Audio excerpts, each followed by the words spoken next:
Start loading. System 1 loaded.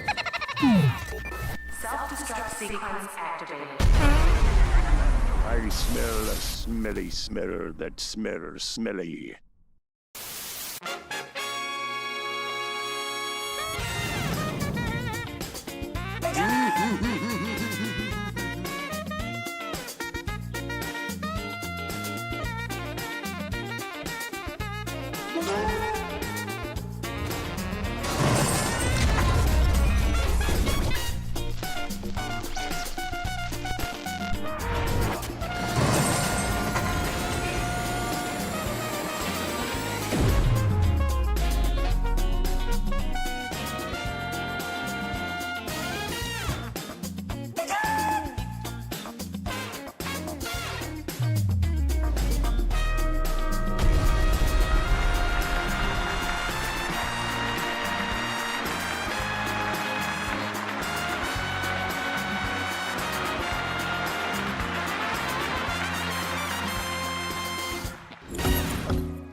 Quietly.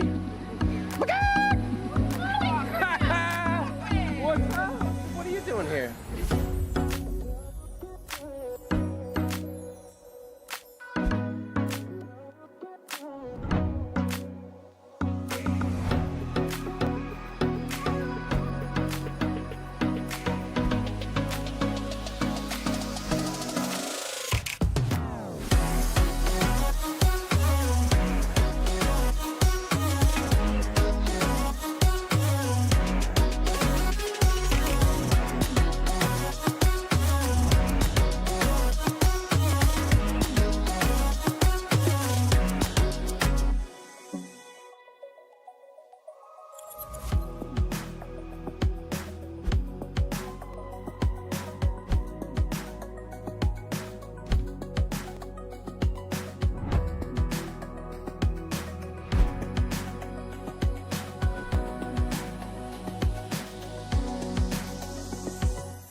Hey, don't forget to hit that thumbs up button.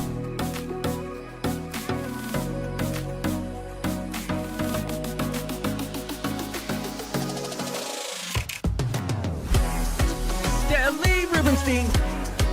Stanley Rubenstein. Keeps her nostrils clean. Stanley Rubenstein.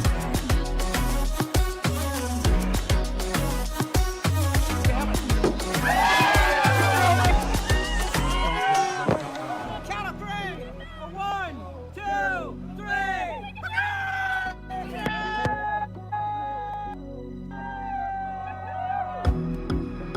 3. Greatest cruise ever. Or at least one of the greatest. Do you have anything to say for yourself? Yeah, I can edit a nice right there for that. yeah, I have something to say. What kind of are you pulling that you're just going to show up here in the middle of our group cruise and show up like You know me. like you're the Cigars? Cheers, pal. Unbelievable, dude. Cheers. Crazy. Surprises. Hi, my name's Amy. My mum's Emma from Emma's Cafe. She's at work at the moment because she has to take the night off to watch this thing called The Fifth Show. I'm not sure what that's about. I asked my mum about who my dad is, and she said that he was a great soldier from America. Maybe one day I'll get to meet my dad. Anyway, my mum's calling back, so I better go. Bye.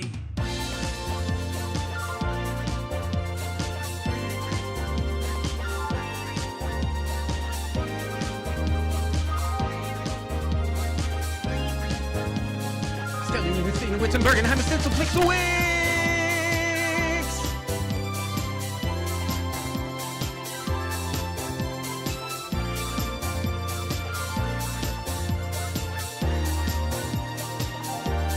The Ship Show.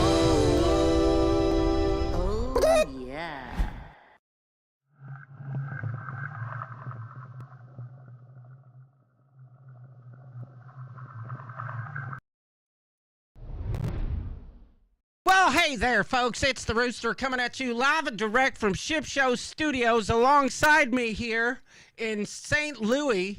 Did I say St. Louis?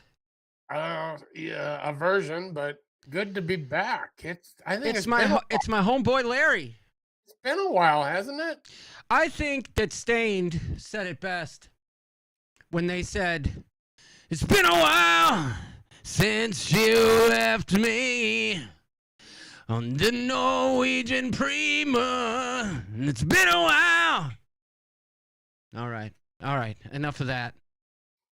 I think it's been a month, maybe a month. Stop! maybe Stop!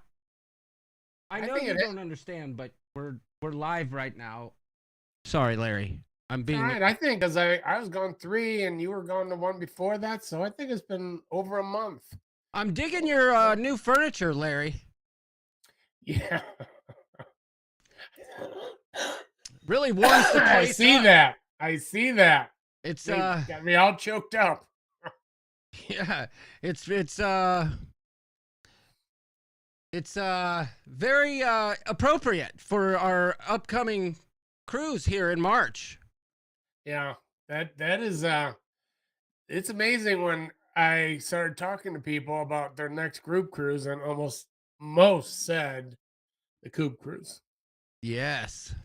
Almost, and I was like, it's really not that far away anymore. Kevin Brubaker said somebody peed on my hat. I think so. Yes. Good observation. Yes. So can I tell you something, Larry? Go ahead. I don't know fire away. if you heard me cussing right before we went live. I did. It sounded like you spilled something. Yeah. I poured myself a dirty... All right, enough. Go. Scat. Go. I poured myself a dirty martini in honor of the one I was carrying in that video. And just as I was about to go live, Larry, I spilled it. Now, here's the bad part. I have The dog drank it. No, I have a plug in my desk that is a plug, and it's got 2 different types of USBs for me to charge stuff. So as we're live, I already started the live. The dang plug starts going. I fried it. So I had to find the cord to it underneath my desk and unplug it. And now I'm going to have to get a new plug, damn it. Oh, it happens. Say la vie, I guess. Maybe I shouldn't have switched it up. I should have stuck with the bourbon. That's what I went with. Stuck with it. Nice, easy pour. Yeah. Well, here we are. So it's good to be back. Welcome really home. Good to be back. Thank you. I appreciate that. It was one of those that before I left, I was thinking 3 days prior, and you're on the ship 11, and then another day to come home. But you start getting those sad feelings with about 2 to 3 days left to go. I couldn't say. I really can't say one negative thing. It was probably the best 2 weeks of my life, without a doubt. It well, far you cried exceeded, for crying out loud. Yeah, it far exceeded almost all of my expectations in almost every way. I'm not saying you don't come across something here or there, but I'd already been on the ship before. What about bangers and mash? Was that good? I can't eat that. No. No bangers and mash for Larry? The ship really didn't, like they would have themes all the time. Even in the buffet, they would be like a theme. And it never was it really geared too much towards England that I remember, at least the nights that we would go there. But there would be nights. That was so nice about this ship. So it is very everything about Norwegian's casual. So they have 2 dining rooms. Bullcrap! Everything about Norwegian's casual. They make me take my hat off. In the dining room? In the damn sushi bar in the smoking section of the damn casino. Well, I'm just saying it. You just walk up, you say, how many you have, and typically they seat you immediately. There's no waiting. The one has just an incredible view out the aft of the ship. If you don't want, if like there were some days that literally we would be on our feet for 12 hours, and you could come in, you could go to the local, you could go to place that you can just order right from a screen from a number of different menus, or you could just hit the buffet if it was still open. And I thought at night the buffet did a pretty good job. So everything about the ship, it's just still relatively new. It's impeccably clean. I mean, they just do an amazing job keeping it looking brand new. I couldn't say anything negative about it. It just the weather doesn't really put you in a spot that you want to spend much time, like pool areas in that. Plus, every day you don't feel like just staying in a pool. You want to go out and you want to go out and just find all these different sites and experiences. And it was really really good, really good. Um, hard to rank them. People keep asking me if your favorite to your least favorite, and it's actually really really hard to do. Everything is different and unique. Just really really cool. Just the history. Our first stops. You start in London, and then Southampton, and then we were in Belgium, and then the Netherlands. It's just so full of history. I'm walking around thinking to myself, these poor people would have buzz bombs coming at them from Germany and London. And What's a buzz how- bomb? they were bombs. They were basically new bombs that the Germans had come up with that they really couldn't pinpoint exactly where they were going to go. They just knew they could hit England, and so they just kept hitting them with bombs. And then you're in like that. You're in Belgium and you're in Netherlands, and I kept saying it. There were some of the people who are like, I'm so surprised that they have such old buildings. And that's what I said. Well, the Germans conquered these countries so quickly that they didn't do a ton of damage to these cities. So you're going to places that are just ancient. I mean, just so old, and just it was really really cool. I mean, we look at our country as really just 250 years old.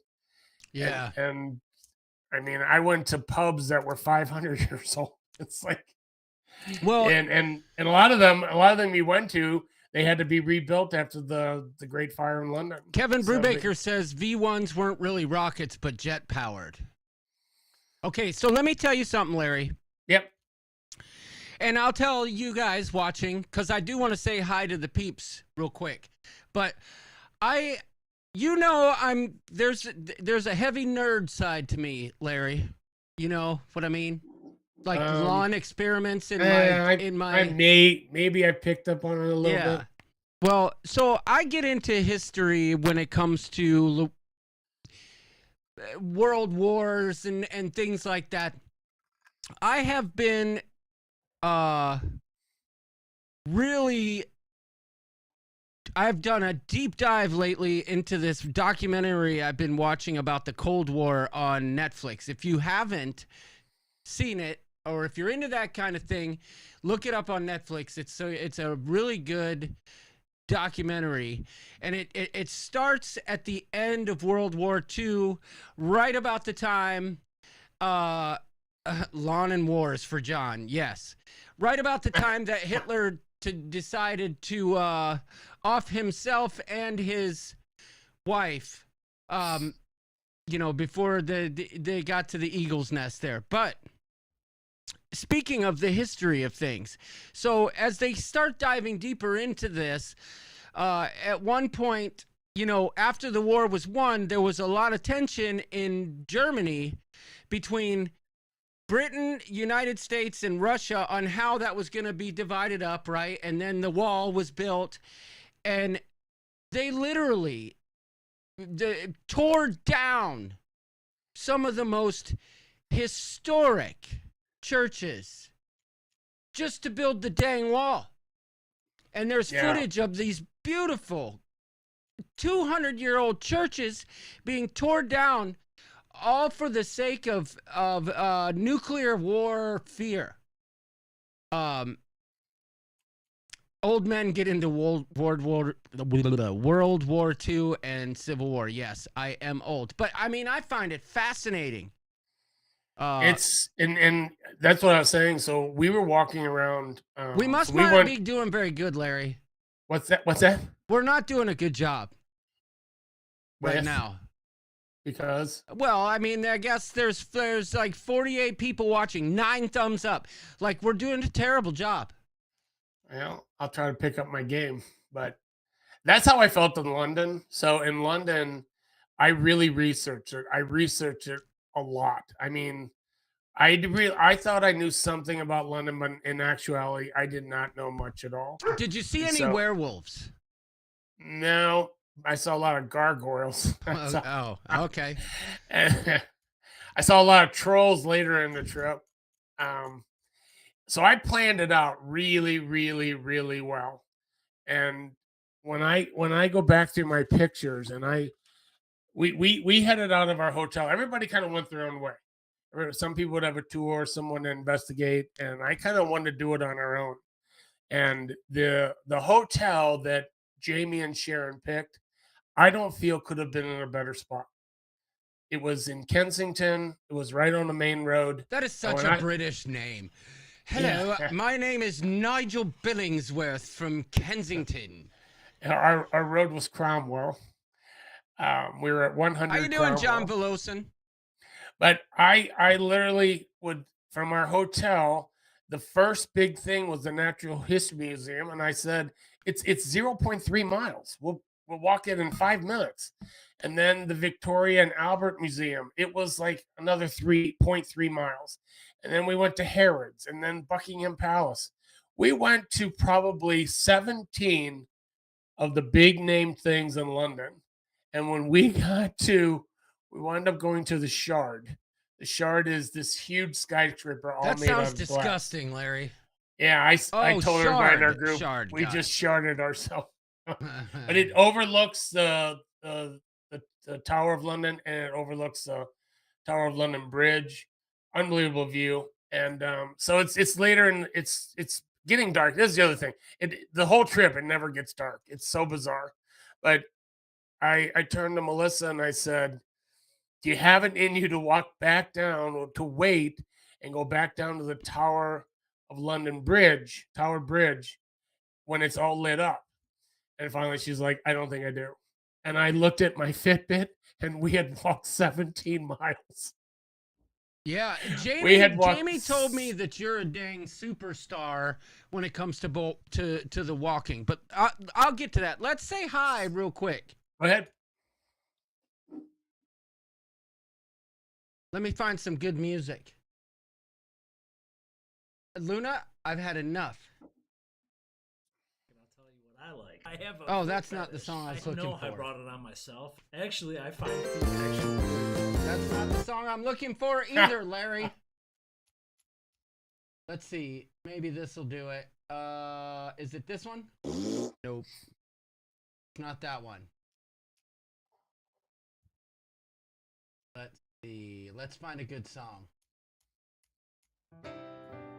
All right, guys. Thanks for tuning in. No, just kidding. There we go. I think this will work. Yes. This is a happy song. I don't know how I would sing to it, but I'm going to say hi to the peeps with the music in the background. Kevin Counts. Lots of money. And then puts it in the bank to save for the next 7 sails winds cruise Viking ship. Welcome, Mr. Kevin Counts. Fellow In-N-Out Burger lover like myself, S. Jarm.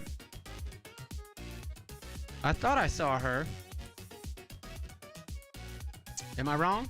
I know I saw S. Jarm. Where's S. Jarm? S. Jarm 4 is here. Mrs. Pepito, Conchito, Momito, Vovito, welcome. Anthony Simone is in the house and Carla McClendon. Then we got Timothy Walters and Lindy Lou. Lindy Lou. How are you? I'm so glad to see my Lindy Lou.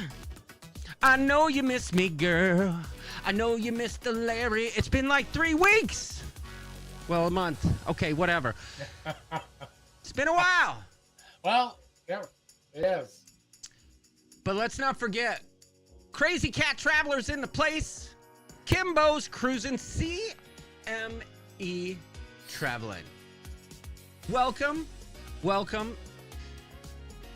Trevor Bagakler, how you doing, my friend? Spent 15 days in London, and it wasn't enough. Jamie from Sharon at Sea Travel. Welcome, I See Doodles, Mixed Ship Show. What? Magic Mirror, tell me today, will all my friends have fun at play? Stomperty Bomperty, Doodles Mixed Ship Show. Welcome. I think I said Timothy Walters, but I'll say it again, because since we last went live, Timothy Walters has been diagnosed as cancer-free, and I believe that deserves a toast. So, here's to Timothy. Yeah? Here's you, buddy. Here's to you, here's to me, best of friends we'll ever be, and if we ever disagree, F the C. You know what I'm saying? All right, Kathy L is in the place. Welcome. I see Big Al McCracken, otherwise known as my dad, in the place. Welcome, Dad. Glad to see you here. Joan Gillen, always willing. Joan Gillen. Oh, okay. See, I can't sing to that song, Larry. And I almost spilled that whiskey. Let me find a better song to sing to. Like, Find a song that keeps you from spilling your drink. How about that one? yeah, this is always, like, this is one of my favorites. Oh, shoot. Sorry. Wrong song. I messed up. Let me find it. Wait, where is it? Where is this song that I like? There's like a funky one, and I can't find it. Is it this one? Yeah. Just keep pushing the buttons. Yeah. Oh, There we go. I want to say hi to TX Pepito. We're so glad to have you. Amy Landon in the place. Wasn't Amy Landon with you guys? Yes. They were awesome. Amy Landon was in Europe with everybody. I'm guessing Philip too. Yeah, he was too. I bet they had the kids as well. Gina Bird, what's the word? So glad to have you. Meow, meow. Crazy Cat Traveler, how you been? I think I said hi to Kathy L, but I'll say it again and again. Kathy Lane, how you doing? We got Patty McFall Monk, she ain't no chump. That's right. Carla Ricci, Carla Ricci, welcome. John and Diamond Camper in the place. They were in Europe all over the place. I'll bet they were down for cigars and a little bourbon every night. Yeah? Am I right? They were. Well, I saw them in the humidor a lot. I'll tell you that. I don't know about every night, but I saw them in there a lot.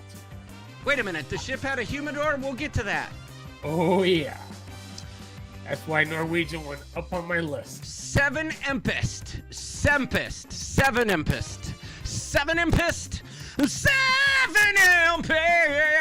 Welcome. Seven Empest. I don't know. Sempest? Welcome. Mind the Gap. Love the UK. Tempest. Okay, got it. I'm stupid. How could I not? Wow. Sorry about that. I failed that one. Tempest. But welcome. Yes. If we missed you, Sorry. I can only sing for so long before, the dog starts howling and people upstairs start stomping on the floor telling me to zip it. You know what I mean? But speaking of the people upstairs, hey, I love you guys! You guys doing all right up there? Did you get dog food? We're out of dog food!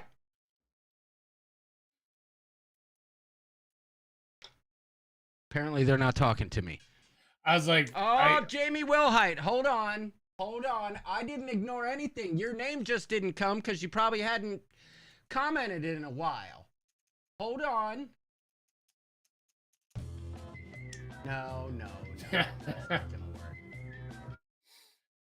not the this or that.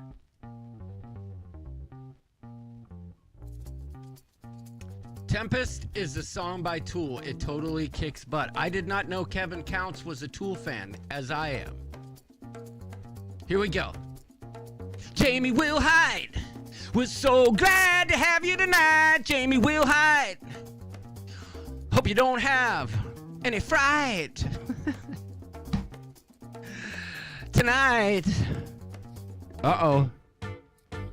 Angela Nemechek, Mr. Z, Kevin Count says, come and see me. Kelly Madison, not to be confused with her sister Ashley. Yeah. Speaking of Ashley Madison, and speaking of documentaries, the Ashley Madison documentary on Netflix or whatever I saw it on was pretty dang good too. If y'all remember that whole scandal. Anyway, back to the humidor. I'm in the humidor one night, and I'm in there with John and Diamond, and all of a sudden, our good friend Jamie shows his face in there for the first time. He sits down and gets comfortable and pulls out a cigar. And I said, "Hey, what is that?" He said, "Oh, a friend gave this to me. I don't know." And I said, "It looks like a Cohiba." He looks at the wrapper. Yeah, that's what it says. And I said, No, that's not what I mean. I said, "Give me that thing." So he gives it to me. I smoke it a little bit. I said, "Dude, this is a Cuban. This is a Cuban Cohiba. Yep. This is like $50." No. More than that. This size, I want to say it was 50 pounds. Was it 50 pounds? Was it Lancero or No. Oh, it was like it was more than that. It's probably like a Toro. Dude, Larry, I bought two Cohiba Cubans Lanceros. Now, granted, they were almost 8 inches long, $88 a piece. He had no idea. That's what John and Don were like. I really think it is a Cuban Cohiba. I said, "Damn right it is. I'm looking at the wrapper and I'm smoking it." I said, "This thing is a Cuban. I can smell it." He had no idea. No idea. He was just there for the fun, and I have a cigar, and we had a great night that night. He has rules when he goes back to the room. He's got to take off all of his clothes, go in the bathroom, brush his teeth, use mouthwash, and then shower. Who? Jamie. Oh, yeah. Those are the rules. And it's like, for some people, they don't like the there smell. There it is, right there. Tool. But Tempest. That room I spent a lot of time in there. Well done, Kevin Counts. Well done. And the humidor was right next door to the Metropolitan Bar, and that's where our favorite. He was a waiter back then when we went on the Prima the original time, and he was now a bartender there, and so he was awesome. His name's Nick. He was absolutely amazing. He's such a great guy, really fun to hang out with. So we wound up with our kind of favorite spots. We still explored a lot. It's a great ship. I would highly recommend it to anyone. I can't say one bad thing about the ship, not one. I gotta say hi to Scott McNeil, our moderator in the place. Welcome. Hello, Scott. I saw him earlier, and but I didn't see him when I was going through the names. If y'all don't realize, I just read what I see on my screen, in a 16:9 format of the chat. Hint. Yeah, Kent. Yeah. The So, bartender was Kent.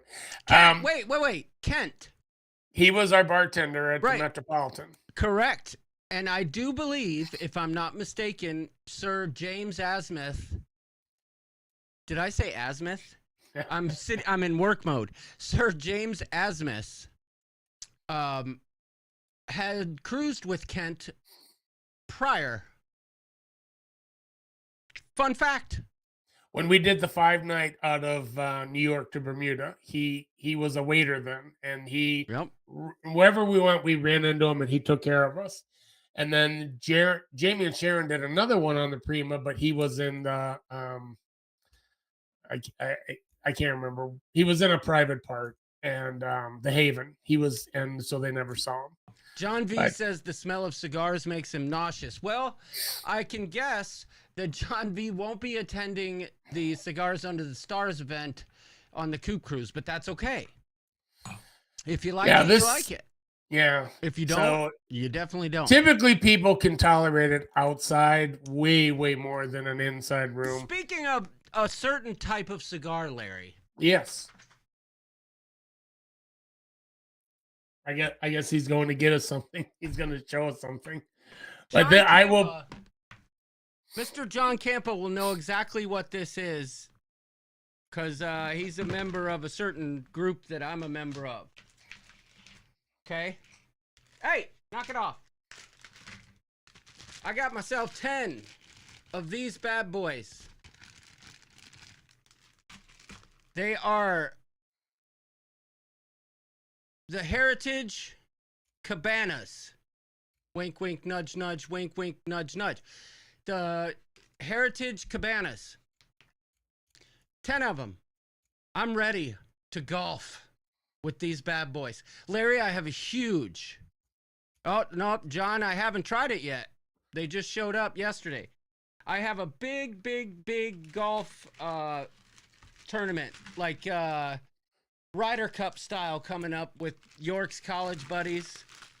Sounds fun. And I'm saving the cigars for that. But yeah, I love that I love when a ship has that humidor, and I'm sure you did. But especially if it's bad weather, or if it's cold out or windy. And again, so I try to give space. So we would get to the room, I would shower, get dressed, I'd leave the room and say, you know where I'll be. And when Melissa would show up, I'd leave the Havana, we'd go to the Metropolitan, have a drink or two, and then go to dinner. So it was just really, I liked it. It's many times I was by myself in there. It was very peaceful, very relaxing. Tess just brought up a good point. I seem to recall John Velosin being at the Cigars Under the Stars event on the breakaway. Maybe I'm wrong. Maybe I'm wrong. I wasn't on that cruise, so I don't know. No, but you did come. Well, no, what? Let me rephrase that. You did surprise me for my birthday. Oh, yes, I was in New Orleans. Yes, correct. I had to back out of that cruise. I was signed up, but wait. Somebody said Spice H2O. Oh, Kimbo's cruise. Oh. Well, now I get it. Kim Velosa. Okay, yeah, because Kim was like a security guard at Cigars Under the Stars. Yeah. But yes, okay, it wasn't Tess. Sorry, it was right next to Kim's comment. Sorry. Okay.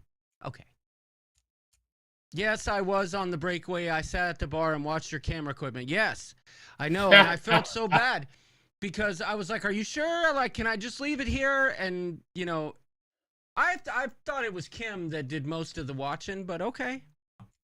All right. So, all right, Larry, let me guide you through this. Let me ask you some specific questions. Fire away. We're going to start with Europe. Okay? Well, first of all, first question. Yeah. Did you disembark where you embarked? No. Okay. Where did you disembark? Iceland. Okay. So, did you spend any time after you got off the ship in Iceland, or did you head back to England? What happened there? Okay, so there was really no reason to, because as you were going around Iceland, you're at Reykjavik at the last stop. So we got there on, let's see, we got there on Tuesday or Wednesday, and we were already there. So we were there Wednesday. We were kicked off the ship on Thursday. So you had an absolute full day. There was no time to get back on the ship. Yeah, So- I remember John watching my camera equipment, but I believe he had help. So, and at that point, it's to the thought of going to a hotel and unpacking again, and I can't say that I wanted to go home, but I didn't feel like unpacking and then have to pack again. But it was nice that we got to our last stop on Wednesday morning, and we were there all the way till Thursday morning. So literally Wednesday, it was kind of funny.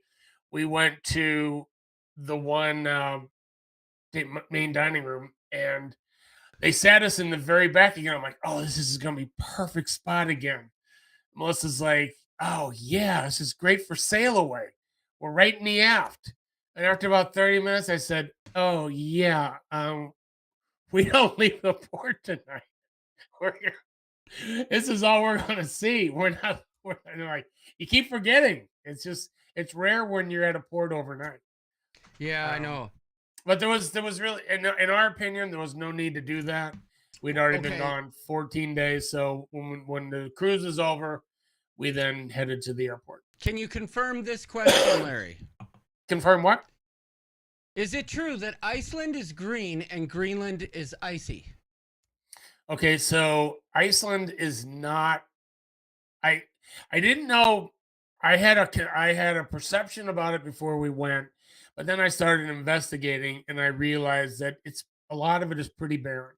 Now it's really, really bizarre that it still has like these tremendous waterfalls and rivers and that, but it's got a lot of fire. So they call it fire and ice country. And the only thing I saw about Greenland was when we flew over it, and that was super cool looking from the air.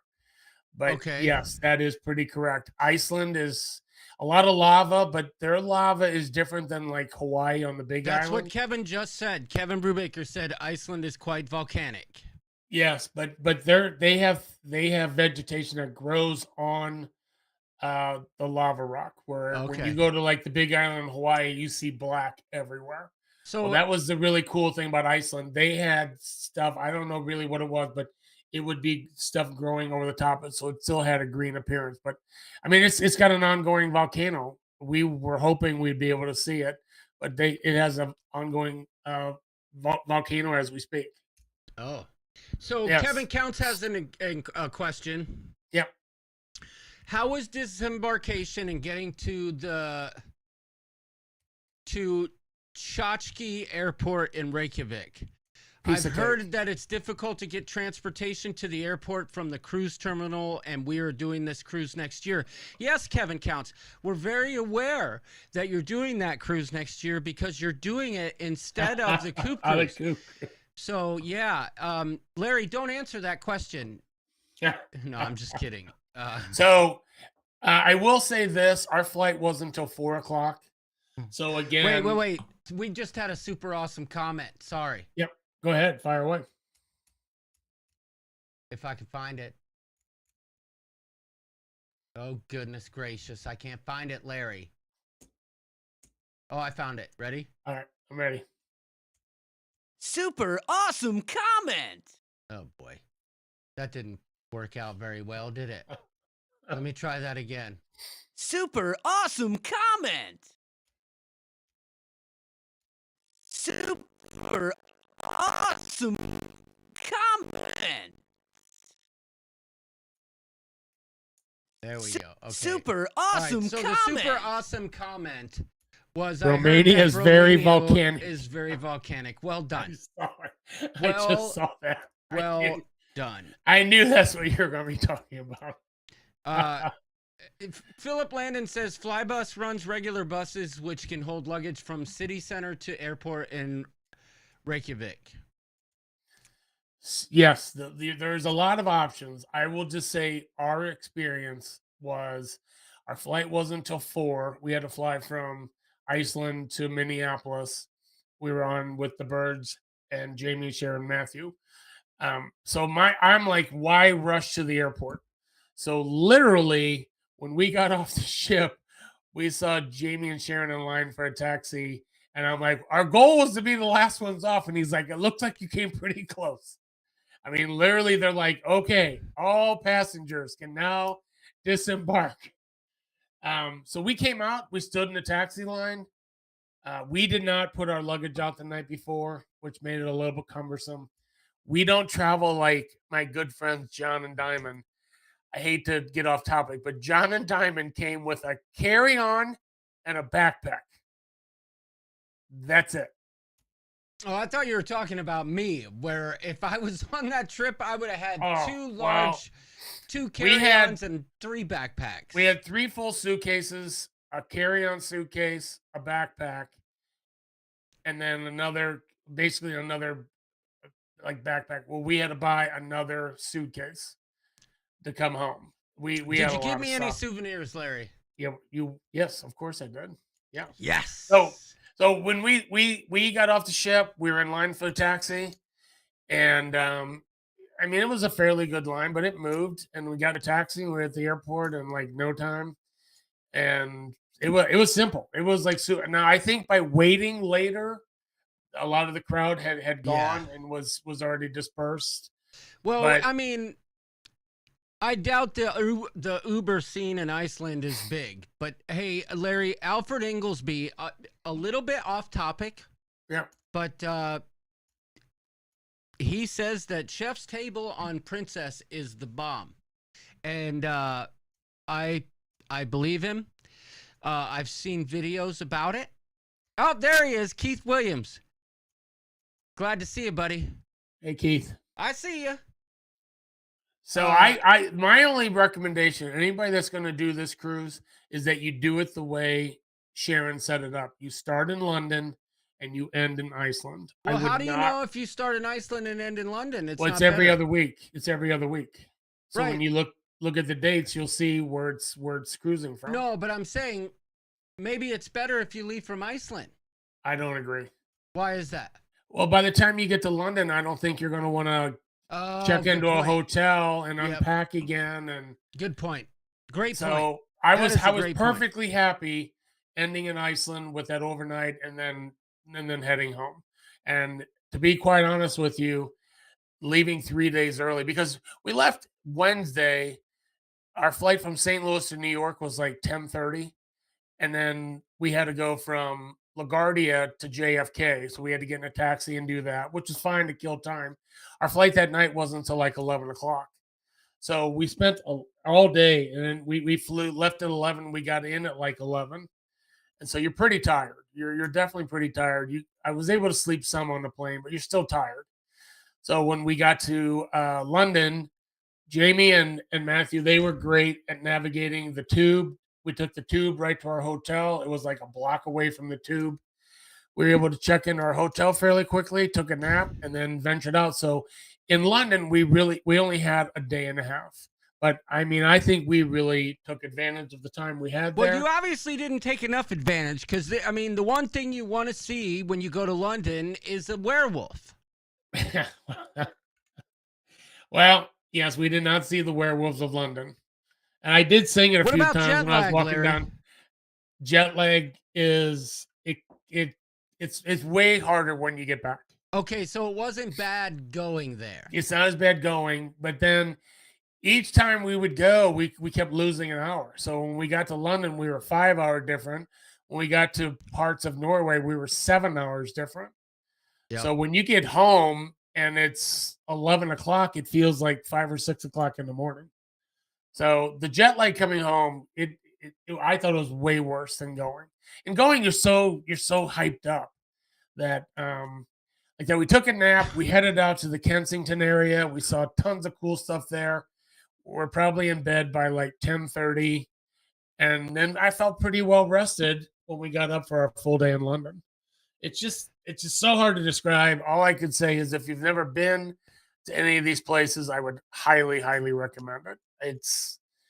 It's so hard to put into words until you actually see these sites. And it's things that, like the monarchy and all that, it just didn't have a whole lot of meaning to me until you're there and you start reading about it, and pretty fascinating. And then again, you find something.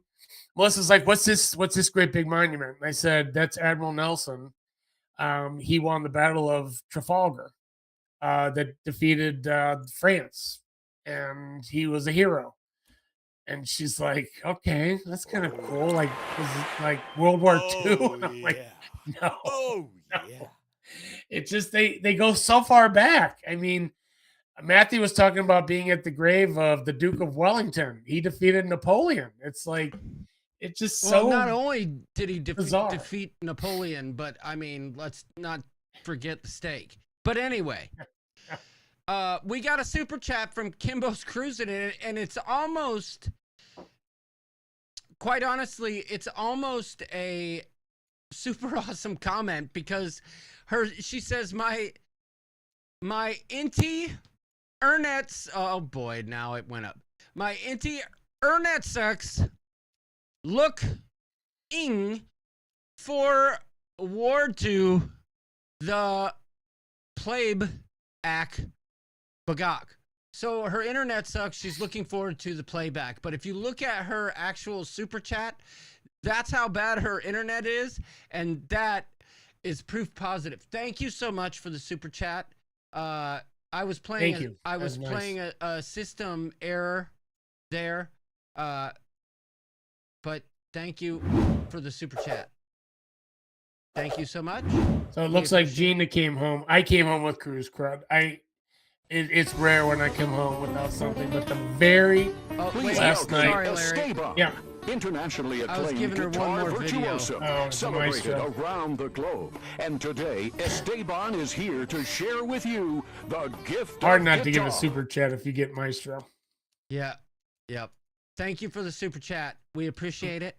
Very last night we had a little get I'm together hungry at the over Metropolitan Bar, and I ordered one bourbon, and I could just feel it coming on, and so that made coming home even worse. Thank goodness I had Benadryl with me, and I took that, but I could feel it coming on. Jamie said Matthew had a bit of it, so it just, when you're on a cruise ship for that many days, it's just really hard not to come down with something. And I would say if I had a complaint about the Prima, By the way, Alfred Inglesby is sailing away as we speak. how on cool is Princess, that? Out of San Juan. Very cool. My only complaint would be I think that they're just a little over the COVID stage. And if they had sanitizer around, I didn't notice it a whole lot. I typically, it's kind of like the tip when you get older, never pass the bathroom. Well, I rarely pass one without sanitizing my hands, just for that reason. And I think I held up pretty well, but I definitely came home with some cruise crud, but it's slowly going away. But everything was great. I will say this to my good friend Jamie. He did give a tip, and I did not take him up on the tip. And I wouldn't have taken him up on the tip either, quite frankly. I should have. How you doing, So- Daniel Fields? Glad to have you, buddy. So his tip was stop at your bank and get the currency. You're going to need 4 different currencies. So in England, they take a pound. In Belgium and Amsterdam, it's the euro. And then there's a kroner for Norway and another kroner for Iceland. And so then I started watching people that went and they just said, I bet they take a pound. 99% of the places, you just use your card. You can use your card almost everywhere. And if you do need to take out money, there's an ATM there and your bank might have a small fee to it. So I was just like, okay, I'll take care of it when I get there. So got through London, got through Southampton. Oh, it's Alfred Inglesby's birthday, Larry. Happy birthday, dude. Happy birthday indeed. So we are in Belgium. This is day 2. So there's no sea day. We left Southampton the very next morning. We're in Belgium. And we decided to go to the city that's really right there. It's called Bruges. and it is about a 20 to 30-minute ride to get there. So we get there, we're right in the heart of it. It's just like so cool. I cannot describe to you. Wait, John and Diamond want to know, is this the restroom story? Oh yeah, this is Okay, it. all right, here it This comes. is it. This is it. Oh yeah. So we're walking around. We leave the town square. We're out a bit on these side streets with all these shops and that. And I turned to Melissa and I got that look on my face, and she's like, "Oh no, you have to go." And as a man, if you've got to go, you'll find a spot. I mean, you'll just find somewhere. I'm like, yes. And like, it's pretty bad.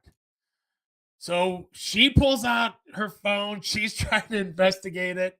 And I mean, it's like, I'm trying to keep my wits about me. So finally, she's like, right around the corner, there's a men's room. Go.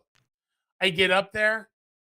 It's a machine operated gate, and it takes €0.50 to get in the bathroom. Oh, for heaven's sakes alive. And you didn't have the... I had no coins, no euros, nothing. So Melissa's like, no, there, you can swipe your card. They had taken black tape and covered up. It obviously wasn't working.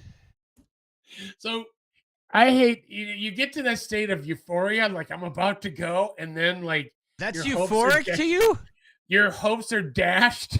Like, Oh, okay, right. gotcha. Yeah, Your yeah, hopes yeah. are dashed, and Yeah. it's like, oh no. So she's looking at me, just give me that evil eye. And I said, I remember passing McDonald's. It was about 10 minutes back. Let's head back. Let's go to McDonald's. Oh my gosh. I I go would in have this gone Mc- behind somebody's house. Well, if it was this, I would have. But when it's this, Oh, okay. Gotcha. whole different story Gotcha. here. Nope. Say no Yeah. more. Say no more. Yeah. Nudge, nudge, wink, wink. No to So me. we get to McDonald's, and I was like, it's 6 stories high, and the bathroom, of course, is on the 6th floor. By the time I get to the 6th floor, I'm about to dash, and there's a guy standing there, and he gives me the, whoa, €0.50. I said, dude, I don't have any euros. How about I'll give you $5 American? He goes, €0.50. I said, here's $10. Here's $10. Please. I'm pleading with him. He's like, no. €0.50. I said, is there anywhere I can get it? He's like, there's a bank about a half mile down the road. Oh you can my get your gosh. So we walk back to the main square, and I'm beyond desperate. I mean, I'm just like probably white as a ghost. Melissa's upset because we're missing all this stuff. I walk into this really old looking church with this huge steeple. Huge. Did you offer him a banana? I walk in, I'm looking around. I said, I think it's like a museum.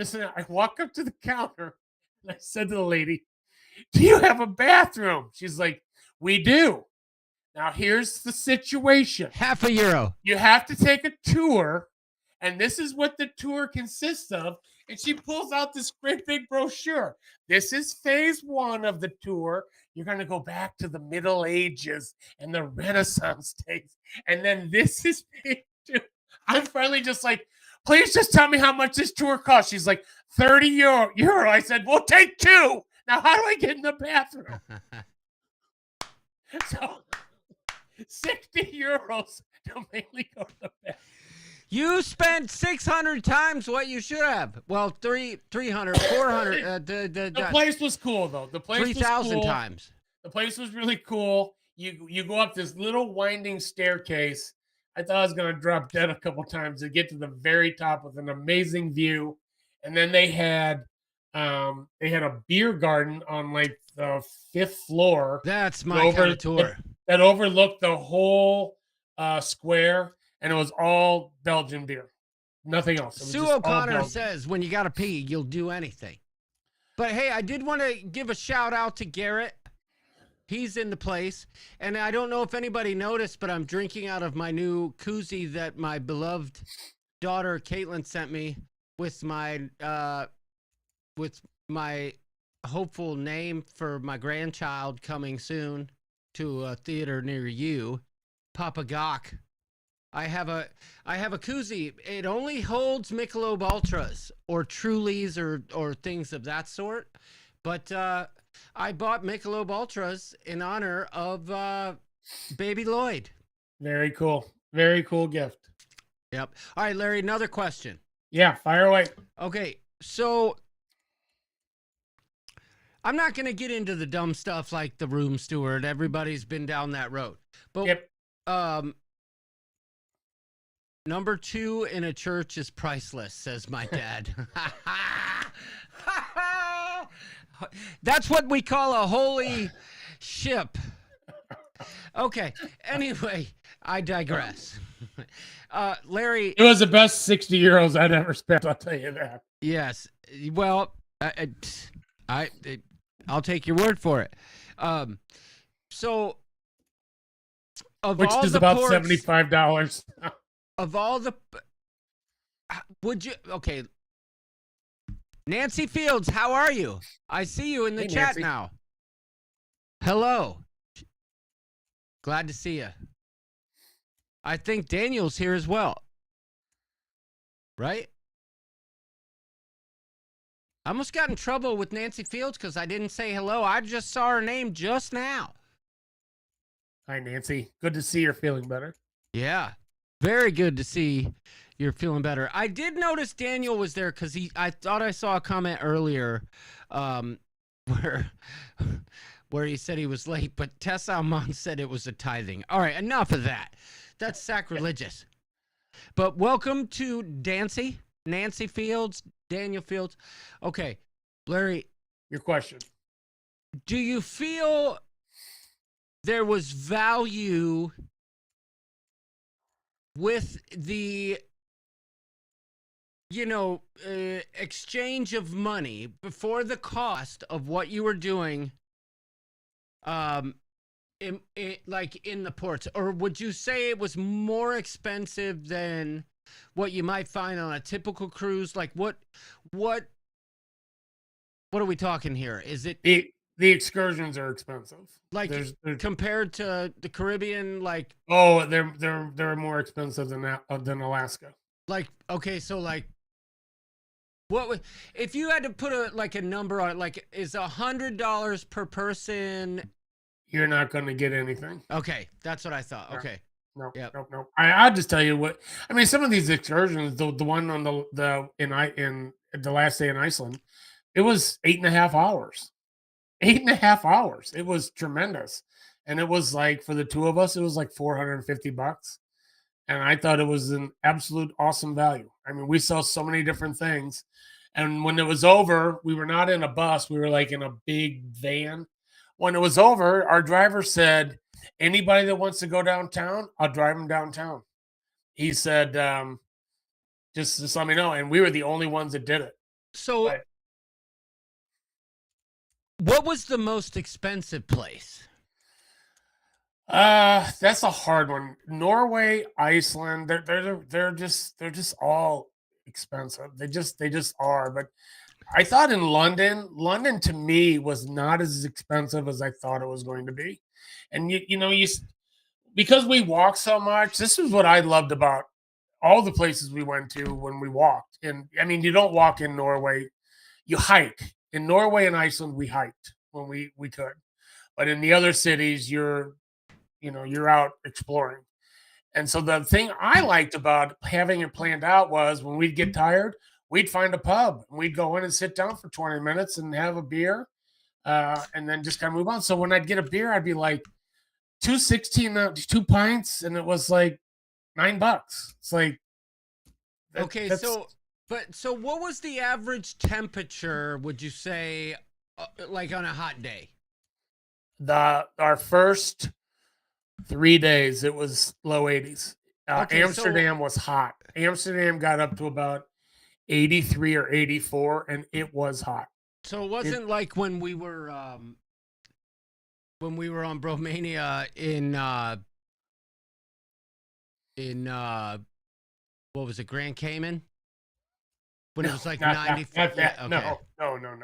But on season, everywhere we went, they just said you you have really lucked out on the weather. It never is this way. It's never this hot.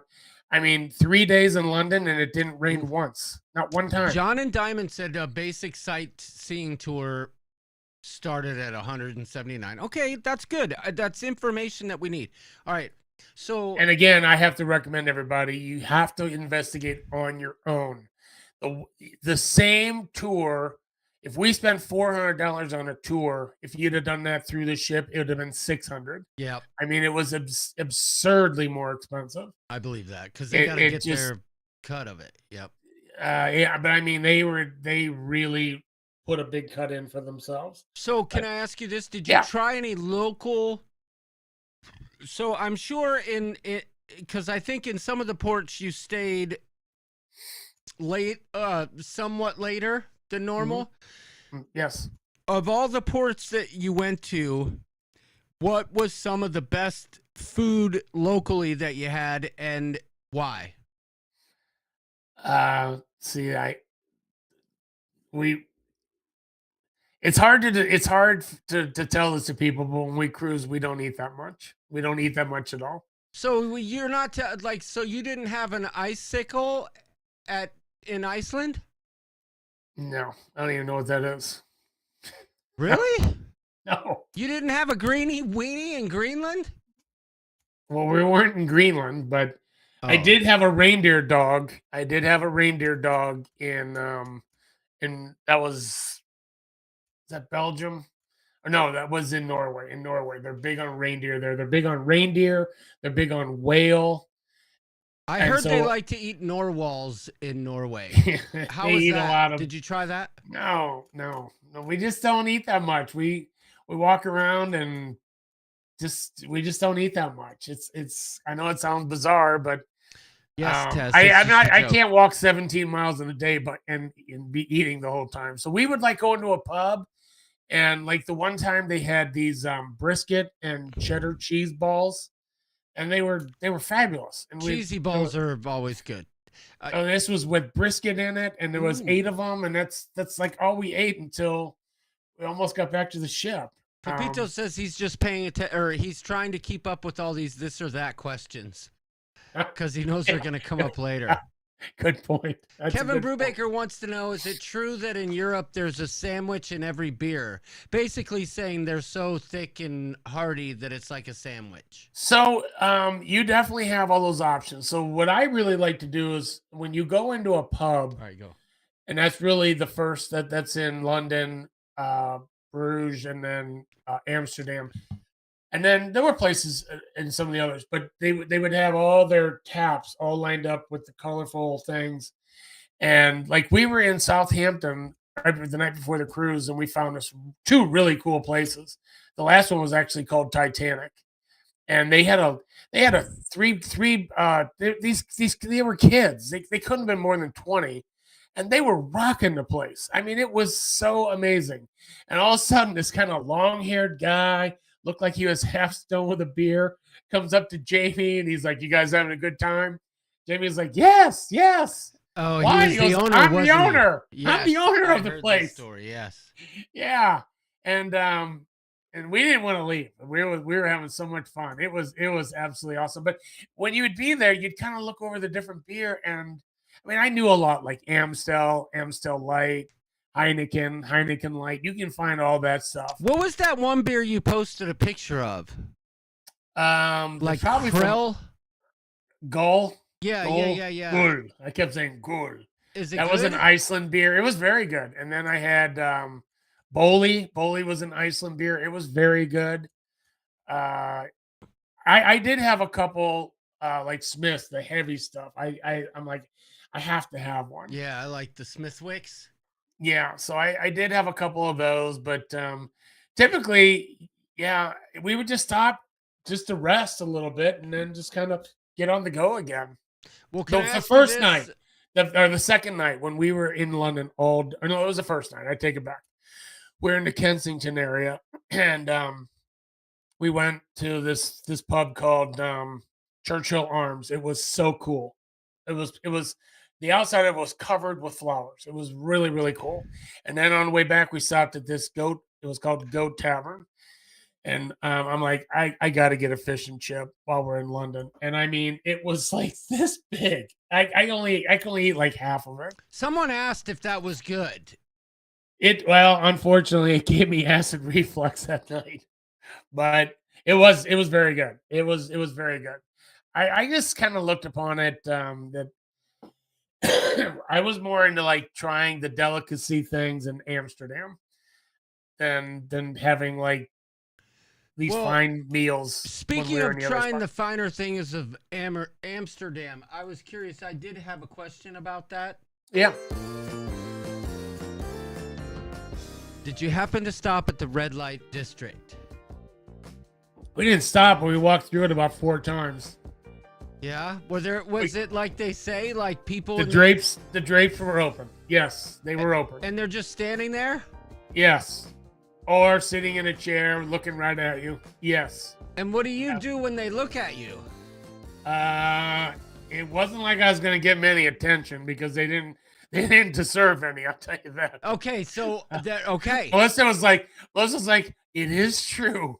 It is true. Okay, but They so opened it the drapes because wasn't. many times the drapes are closed. It was kind of like Dollar General, not like when they open the Dolce drapes, I mean Gabbana. they're wide open. So Right, you but know. you said, like, I get the impression that it wasn't anything. It's this is the best way I can describe it. This is the best thing I can say.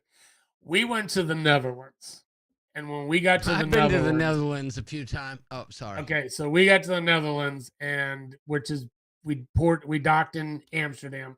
We got on a train. We took a train up to a town that has the windmills. Yep. And that is got so much history. It's absolutely beautiful. That's where the tulips are, but the tulips were already past their season. But that was so cool. The countryside was beautiful. It was amazing. So we spent half our day there. We then come back to Amsterdam, and that was by far the most disappointing place. It's dirty. It's nasty. It smells like urine everywhere. So it's like New Orleans. Pretty close. So as you're walking, I would hear people say it just smells like urine, and I'd point to Melissa and like they on their canals. Kevin they have Brubaker said the tulips are in the red light district. Yeah. So they have it's just a metal. It looks like a 3/4 can, and it's urinals for men, and it's just right out in the open. And you could tell drunk people go in there and they don't hit the spot and they just pee all over. But you go down an alley, it smells like pee. It's gross. Oh, now they had some really John cool Diamond things. Says it smelled like urine and devil's lettuce. Pot. It smelled like pot and urine. Yeah. Yep. Now we went to the Rembrandt Museum, and I'm not an art person. I'm not at all. But I was kind of telling myself I want to experience this. And I mean, I walked in and I recognized paintings from Van Gogh and Rembrandt. They've got cool. that was really cool. And you can take pictures of it. But I was like, that's a Van Gogh. That's a Rembrandt. That's called Dutch Masters. I even knew some of the names of them. It was really like an unbelievable place. The old Heineken brewery was right next door. Brubaker But says now- they call it European for a reason. Okay, makes sense. Yeah. So you went That's to a the pretty good Heineken, the old Heineken? Yes, it was so cool. I mean, it was. How did you fit all this stuff in? We like it like that. I mean, I'm not kidding. I kid you not. On a day that we had a tour on a bus for 6 hours, I would still walk 6 to 7 miles. These days in Bruges, Amsterdam, especially London, we walked between 14 and 17 miles each of those days. You're just on the go. That's what I'm saying. With London, I can't wait. I have to go back because How you doing, Howie Cruz? my theory was in London, I want to see as many of these famous places as possible. Now that I want to go back and I want to go inside a few of them and spend like hours in them. So the problem was you have to buy tickets like Westminster Abbey, a Tower of London. You have to buy tickets. And I forgot. So when when I looked weeks ahead, you had to give a specific 30-minute window. And I was like, I would have no idea what time this would be. So I thought we'll just get them once we get there. Well, we did. Melissa's like, we'd have to be at the tower in London in 20 minutes. We're a mile and a half away. We're not going to make it. So she really wanted to go inside of that. I really wanted to go inside Westminster Abbey. Inside Westminster Abbey, there's like tons of famous people buried in there. And that just fascinated me. So Did the ship have any red light district excursion? they Like, I'm sure they had book an excursions that took excursion? the red light. It's just a great big long street. It's a like, long street. I feel like I know exactly what I'm dealing with there, but I just always find it funny to joke about it. And I mean, of course, the pot stores, they're called coffee shops. And so I kept saying to Melissa, we're not stopping for a cup of coffee on the red light district. Oh, that's funny. So, but like, I do find it fascinating how, you know, a lot of people think like, oh, Amsterdam, red light district, and all that goes with it, but often overlook the beauty of that area. So their main area is called the Dam Square. That's where it got the name. You don't have to be aggressive about it. Just call it the square. I mean, well, the river Amster came through there. They put a dam up. That's how it became Amsterdam. So this was their main area of the square, and that was really cool. But then we went out. It just things were a little bit more spread out, and we had a little bit more trouble navigating that. I didn't do as good a job navigating our trip through Amsterdam that I did in London. Did you get lost? Yeah, and then you get your tempers kind of flare up. So yeah, I will tell you this story though. So they have a street, and it's just all shops. There's all kinds of vendors. There's all kinds of food vendors, and I really wanted to go down the street, so we finally found it on our way back, and that's where they have like the Stroop waffles. So my story of the Stroop waffle. Stroop waffle is two really, really thin waffles, and they put this hot caramel in between them. And we found the original one. So it took a while in line, and I get it, and we each ordered one. And I grabbed it, and the guy looks at me right away and goes, "Hey, you have to keep it flat. You have to keep this flat." And I said, "Oh, okay, thank you." So we walk out, I'm eating a little bit. Well, something like I went to grab something, I didn't realize it. And all of a sudden, I had this hot caramel, all down my fingers.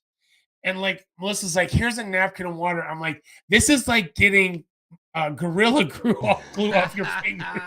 This is just not working." And then I thought I had most of it off, and I'm like, "God, I keep feeling sticky all over." She's like, "Really? Really? You think you're still sticky?" I'm like, "Yes, I don't know where it's coming from." She's like, "Look down." And I had a glob of caramel this long right down the front of my shirt. Oh. So every time I would like touch my shirt, it kept getting back on me. Kevin Count says, did you notice that the names of all of the areas around Amsterdam are also names of Holland America ships? The best ships are damn ships. Did you notice that, Larry? No. Okay. Another question. And this is a serious question. Yeah. How did you feel about the overall sentiment from the local folks towards the tourist crowd? Were they friendly? Were they stuck up? Like what was your what did you see? Yeah, the people are amazing. The only area that I thought they weren't that friendly was at times some of those parts around Amsterdam. But other than that, well, first of all, almost everybody speaks English. Now they also can speak other languages. Yeah. But the people are unbelievable. I was a little nervous, especially London. I thought London would kind of look down at Americans, but not at all. There's just so many tourists, though. It's just so hard to describe how many tourists are going to especially Amsterdam, Belgium, and London. It's just filled with tourists, and they're all doing the touristy things. They're all going to the touristy areas, and that's how these people make their living. Yep. So for the most part, I can't say a bad word. Like at our hotel, they were incredibly nice. Just our drivers at different, they were just, I can't say enough good things about the people. I thought it would be kind of a turnoff, and it wasn't. I have to finish my story about Amsterdam. Portobello Road. Did you go there? Yeah, it rings a bell, but I can't really place it. Okay, go ahead. Sorry. So we're in Amsterdam. We walked through the street. We had like all the regular stuff. The places with the raw fish were closed, and I begged the lady to sell me one, and she wouldn't do it.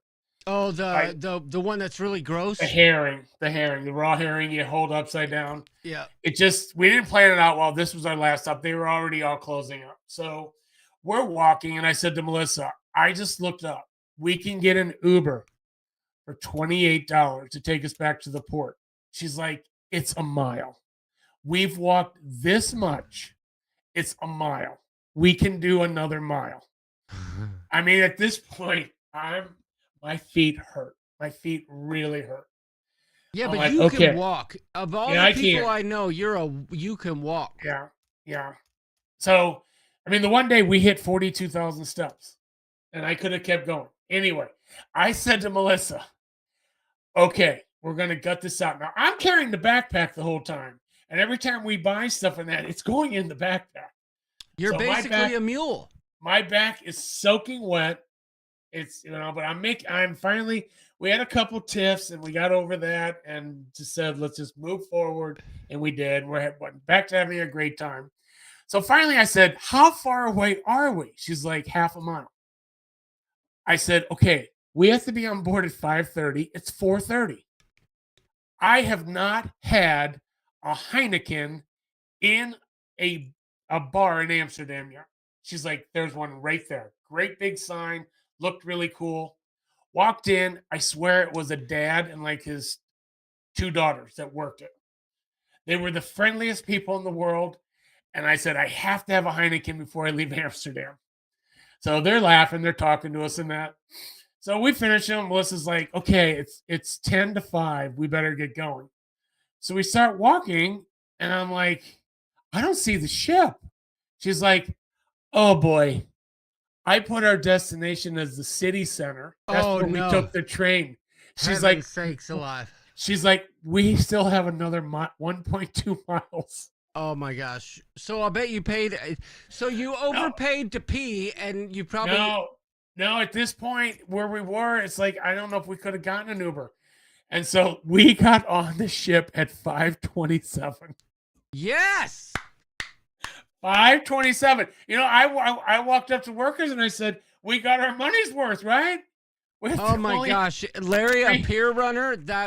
Come on. Here was the thing. At this point, there was no way. There was no way I could run. There was just no way. But Melissa was becoming a nervous wreck. If you would have been at 5:31, you would have caught the wrath of every cruiser in that would. I think most of them were already at dinner. Most of them had gotten back hours before then. They were already at dinner. But thank goodness we found these 3 younger people. And they're like, are you on the Prima? And we're like, yes. And we started going up this ramp. And this guy he's like, you guys going to cruise ship. This isn't it. You got to go back and straight town. Oh, no. So he helped us too. But I was like, we'll be all right. It says 5:30. The sail away was 6. I said, we're going to make Trevor it. says we that's cut closer it than what you and him did in Grand Cayman. Yeah. But 5:27. And so people are on the ship blowing us up. Where you guys at? We're going to do this. I'm like, we just got back on board. We just walked back on. It sounds like the impression I get is that you just loved every minute of it. Like I said, it was absolutely the best 2 weeks of my life. There were so many highlights that I liked the best, but everyone kept saying rank the stops.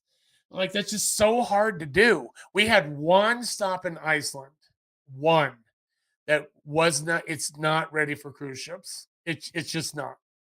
So unfortunately, most people can't do excursions every single day. You just, unless you've got that kind of money. So this day we didn't do an excursion. We thought we'll just investigate the city. Well, it just didn't have much to offer. And so like it had a really cool restaurant, but it held like 50 people. We found a local brewery and it took me 20 minutes to get a beer, which was fine. But we walked all around. There just wasn't a whole lot there. And I'm like, there's going to be people that realize the ships are going to start coming here, and they're going to develop this port. They're going to put in shops. They're going to put in more place to eat. Now that was the day we just headed out. There's this huge mountain, and we just headed out hiking, and we hiked through these purple flowers that it was unbelievable. And we met these locals, and the locals just stopped us and started talking. And they're like, "What's your plan?" I said, "I'm going to the top." And he's an older man, but he was fit. And he's like, "That could be tough. That could be tough."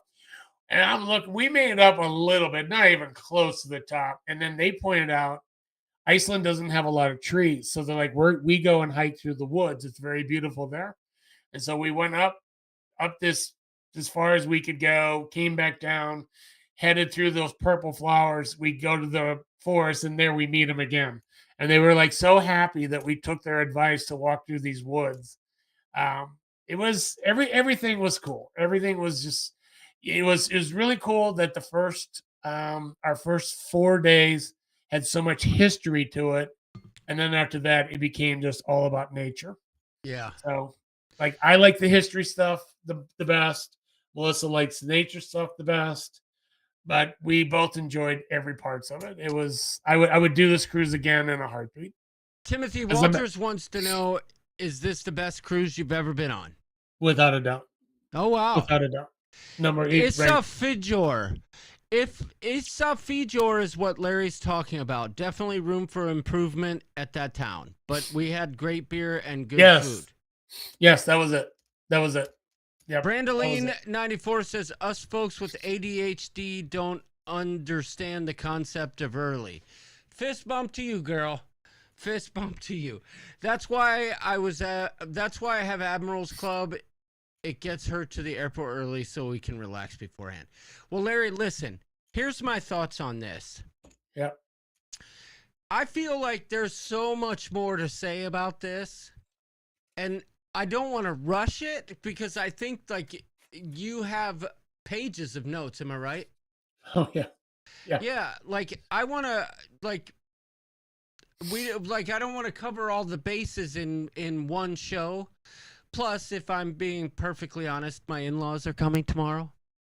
And I have to. Trevor is asking me about the cigar room. He's asking about the cigar room on Prima. I guess he just started tuning in. It's amazing. It's awesome. I did have one small thing about that, but when you're in there by yourself and you're in there for an hour and a half, it would be kind of nice they had a TV in there, but all it did was show where you were. And that was cool to watch, especially when we were going from Norway to Iceland. So the captain made a point of going north. So we were up in the Arctic Circle. So we can say we were in the Arctic Circle. That was pretty cool. In my last comment on this, before I forget about it, I know it sounds ridiculous, but people talk about, like you said, the room steward. Ours was great, by the way. And then you'll always find a favorite bartender. And then so many people talk about the cruise director. And to me, most of the time, I get off a ship, I don't even know who the guy was. But our captain was the most amazing captain I've had in 45 cruises. Every morning. Wait, Larry. Kevin Brubaker says you are the Rembrandt of storytelling. And it's so true. You've got the details. Sorry, I didn't mean to interrupt, but right. I didn't want to forget that. The captain, he not only told you like where we were, and he would do it in the morning and he would do it at night. He wouldn't just tell you where we were, the weather, the conditions.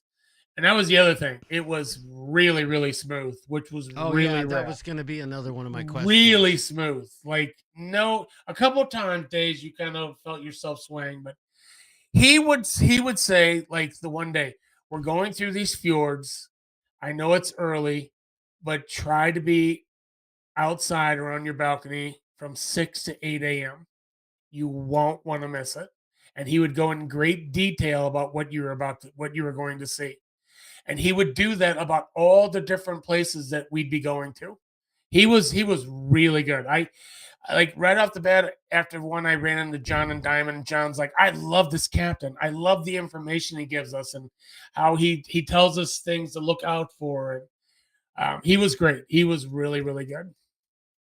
I see people are getting ads. Sorry. YouTube offers the option for ads. I'm not going to turn them down, even though, the $17 a month isn't much. But, I mean, I'll take it. Sit through the ad. I don't know what to tell you. I'm always fascinated when people are upset about that. It's like, I watch other shows and they have ads too. if you only knew, it took me 5 hours I spent making the intro and doing other stuff. Maybe I don't have to do that, but yes, I know ads come in and they get annoying.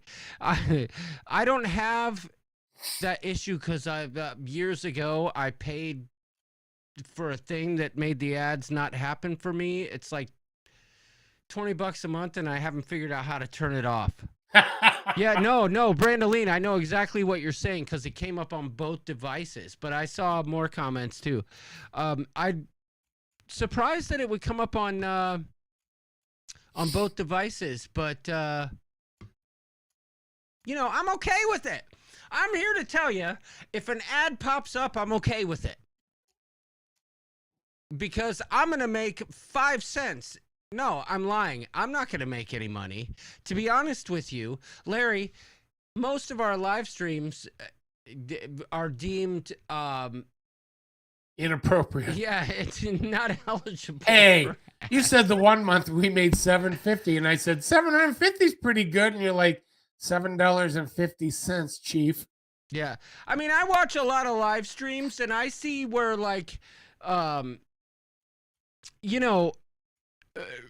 people are making a fortune on super chats and stuff. In that realm, I understand, right? Like, just shut the ads off. It's pointless, But I'm not making no money here. It's I guess I could turn the ads off because I'm gonna be honest with you. 90% I'm gonna look into that next week. I might be able to turn the ads off. If I go non-monetized on the live streams, I probably could make it so the ads don't come. But then you're going to all have to super chat and we're going to make a fortune. I'm just kidding. But no, seriously, Larry, I don't want to shoot. I don't want to say anything inappropriate. I almost said something bad. We'll pick up after this. I mean, I have, for people out there, you can ask me any question you want. I'll try to answer them. Larry, you've been really forthcoming with some good information this evening. That's why, I feel like there's more I feel like we could dissect more from this. So I just have to say to everybody that for me, and I'll speak for Melissa also, we had never been to Europe before. And so good point, Brandoline. Just the thought of going to Europe and a different continent was just really, really fascinating. And we had this, we were supposed to do this cruise 2 years ago and Michelle Forbes did it. She was on our cruise again. She's like, yeah, I did it. And I said, I know Larry and Elaine did too. But it was just so fascinating to go to these places that we've never been to. And I'll say what I want. So hyped about it. And literally when you get there, I'm literally walking around like, I can't believe I'm in London. It was really kind of a surreal feeling about so many things. I'm standing in front of Buckingham Palace and that reminds me of a funny story that happened there, but I'll save it. I have all kinds of other stuff, but like I said, I have never been on a bad cruise. I never have been on a bad cruise. I love them. They're just an awesome vacation. I can't wait for the next one. But this one, just every day was just. We only had. Think about it. We had 2 sea days. We had 2 sea days. That's it. And it was 13 days. 11 days on the ship, but then we traveled 3 days beforehand. Yeah. So those travel days, we were on the go. It's like, and so 2 sea days. When that first sea day hit, like, I needed it. I really needed it. So let me ask you this awesome. last question. Yeah. Sharon at sea, good group cruise host or meh?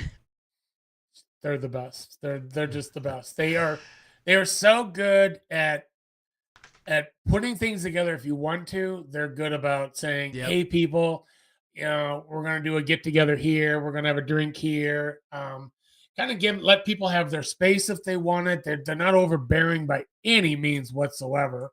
I will say this: I really wanted to go on the group part of it because I was so intimidated about traveling to Europe. And so just like that, getting to the airport, how do you get to the tube? The tube, what exit do you get off of? And Matthew and Jamie are like whizzes at this stuff. They're just whizzes at it. And once I was there and did all this stuff, I was like, Melissa, we could do this. We could easily do it. But it's just that fear you have of the unknown and the intimidation factor that you're just going to get super lost or just really screw it up. So it was really nice being with people that are really good navigators. So Melissa even said it to Sharon. She's like, what have you seen in London before? She's like, we didn't really spend any time here. Our cruise went out of Dover. So it was all new to them, but they just were great at figuring the stuff out. Well, all I know is I'm glad that while you were there, the London Bridge didn't fall down. Well, here's the one thing everybody thinks. Everyone thinks the Tower Bridge is the London Bridge, and it's not.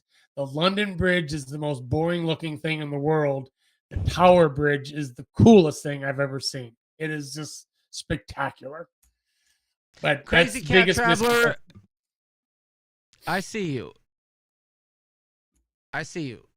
But I did have to I take see a you. picture of the London Bridge because that's where they put William Wallace's head on that bridge for and let it sit there for months. Mr. Z says we got 54 thumbs up. Good job, everyone. Listen, that is awesome. Thank you. We got equal number of thumbs for viewers. It's slow in the summertime, and we hate to disappoint, when we take weeks off or whatever, but, everybody else is doing their summertime thing. And people are busy. So, I'm not going to lie, Larry, I golfed almost 6 times while you were gone. Yeah. So all this traveling has definitely killed my golf game. I haven't played golf in a month. Something tells me you'll come back. You'll be good. But I've been practicing, Larry. I've been practicing. So I did look up one important fact that everybody should know. Coop Cruise is 233 days away. Yep. What'd you think of my shirt, Larry? I like it.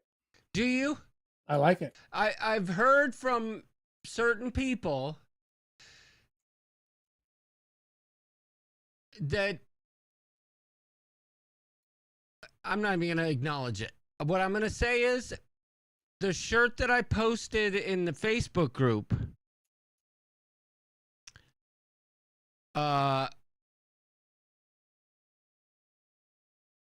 is not changing. I'm not going to a darker color. I cannot guarantee that I will have V-necks. I cannot guarantee that I will have every single size that everyone's looking for. But I will say this. Whatever you need, I will go out of my way to try and help people out.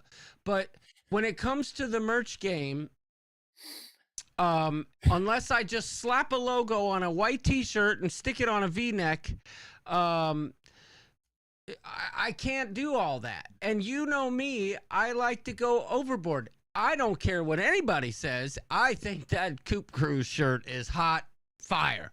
There ain't never been a group cruise shirt as cool as that. And when the cruise is done, cut the seams out, make it a freaking tablecloth. Like a coffee tablecloth. That shirt, even when we were in Europe, It was a topic of conversation many times at a bar. Oh, I could see people. Oh, Especially our fearless leader. yeah. Well, he's wearing it. He's wearing it. Oh, it was funny. But I saw Gina's comment. I'll have to reach out to her and Matt. I can help you out with some ideas to take care of your woes. Yeah, I What are you couldn't go talking about? 230. So I put Coop Cruise is 233 days away, and Gina's like, it's just too far. And I'm like, I agree. I don't Well, let's I don't get say the this to birds. brag, but Let's get the birds up here, and we'll do a golf outing. And well, we did talk about that. Yes, that conversation did come up again. Yes, it did. I will say that the one thing that I knew was going to happen, I knew the Norwegian Prima sailing from London to Iceland was not going to have Dos Equis. But Matt found his next new favorite beer, and anytime we would order it, he'd get upset because he thought it was going to take away from his stash. what was He it? drank Carlsberg. Oh, I like that. It was good. It was really good. Crazy Cat Traveler says we can all agree, and I didn't know. I don't know. Is this true? But we can all agree that as much grief as we give John and Larry, the ship show is definitely one of the most consistent weekly live streams. Huh? Well, I do apologize for being out of town the last three. No. Had She's but- saying we're the most consistent. Well, I would've think we are never too, guessed but that. I know that this was a big low for me having this, and it was Larry, it I'm was not just the complaining. timing Listen, because I had to leave. I left love- on a Wednesday. That was the one time I thought, you know what? Hey, the one Wednesday we had, it was a sea day, and I said to Jamie, "Help me out, and I'll let John know we'll go live." He goes, "Okay, really? What time do you think you're gonna go live?" I said, 9:00. He's like, okay, well, right now it's like 2:00 in the afternoon there. Yeah.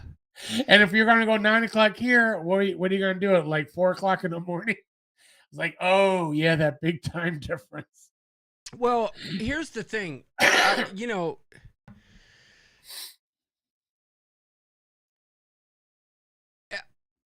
While you were gone, we had some storms here, right? And I heard. And trees. You'll never I have stories too to tell.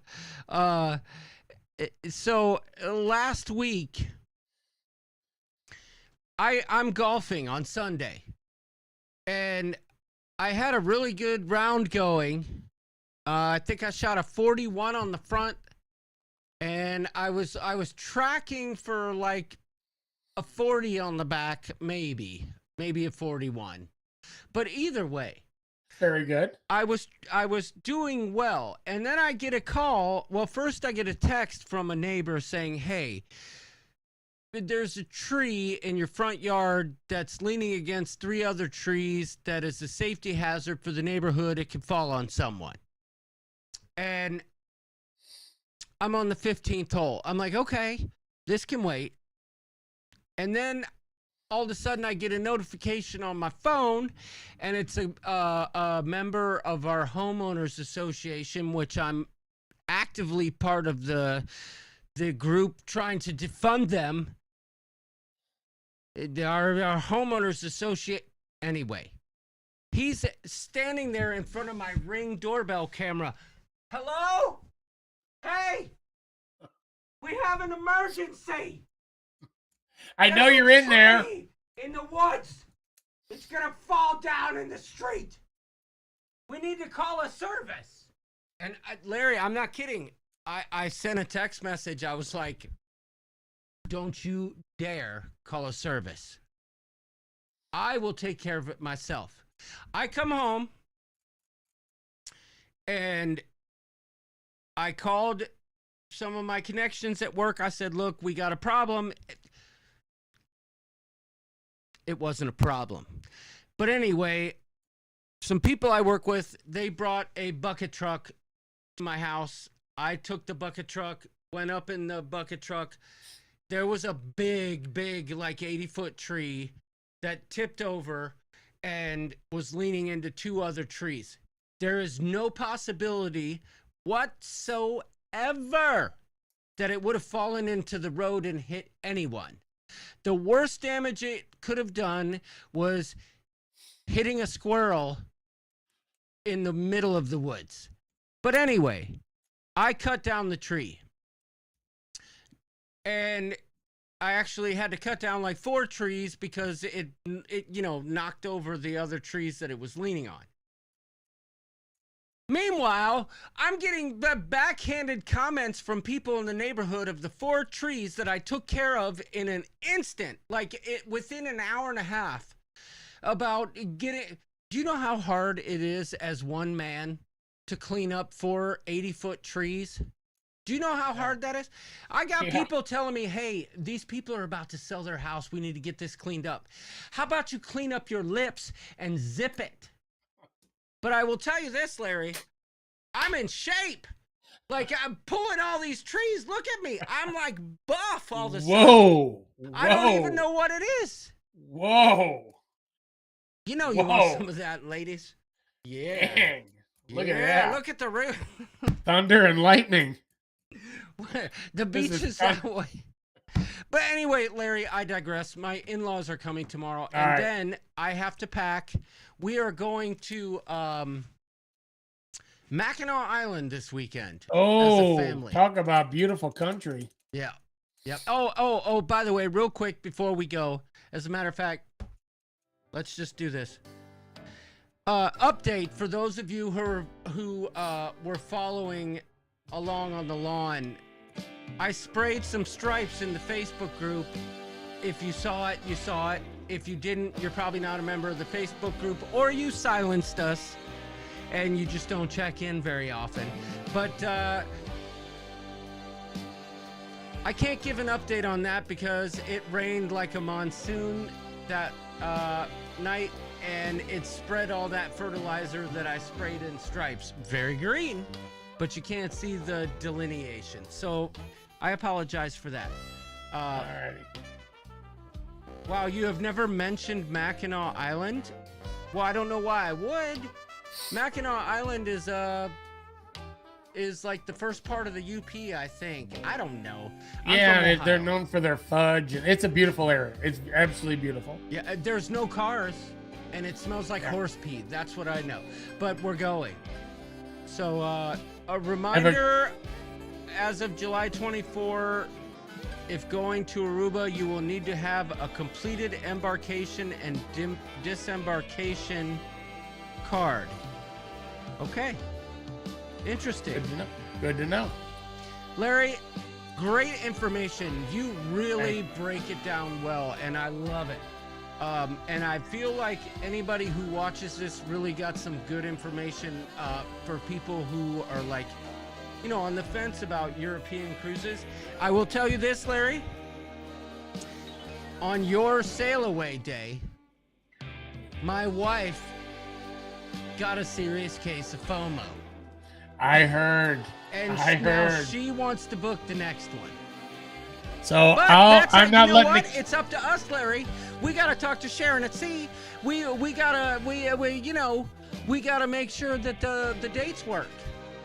You got that right. So they are definitely planning a European trip again in the summer of 2026.